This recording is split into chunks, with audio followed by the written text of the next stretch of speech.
पुण्यातून आहे। पुण्यामधील सावित्रीबाई फुले पुणे विद्यापीठाला देखील गॅस तुटवड्याचा मोठा फटका बसलाय। विद्यापीठाच्या मेस आणि कॅन्टीनमध्ये 3 दिवस पुरेल इतकाच गॅस साठा शिल्लक आहे। गॅस अभावी विद्यापीठाच्या कॅन्टीन मधला नाश्ता हा बंद करण्यात आलेला आहे।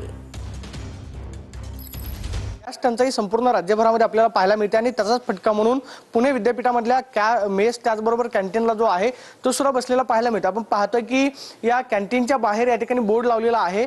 कॅन्टीन जे आहे ते 11 वाजता चालू होईल, तरी सहकार्य करावं आणि गॅस नसल्या कारणाने 11 नंतर चालू होईल। अनिकेत कॅन्टीन म्हणजे पुणे विद्यापीठातले अनिकेत कॅन्टीन आहे। दररोज खरं तर हजारिक विद्यार्थी जे आहेत ते कॅन्टीनमध्ये आपली जेवणाची सोय करतात, नाश्त्याची सोय करतात, मात्र गॅस उपलब्ध नसल्या कारणामुळे सकाळचा जो नाश्ता आहे तो मात्र पूर्णपणे बंद आहे। आपण पाहतोय की कर्मचारी जेवणाची सोय करताना पाहायला मिळतात, मात्र पुणे विद्यापीठामध्ये 3 दिवस पुरेल एवढाच गॅस साठा जो आहे तो शिल्लक आहे। जर कदाचित गॅस संपला तर मग मात्र विद्यार्थ्यांवरती सुद्धा उपासमारीची वेळ येऊ शकते। त्यामुळे काल विद्यापीठ प्रशासनाला आवाहन केलेलं आहे की लवकरात लवकर गॅस जो आहे तो उपलब्ध करावा। Camera person Rohit Soni, Pradeep Kapse, TV9 Marathi, Pune.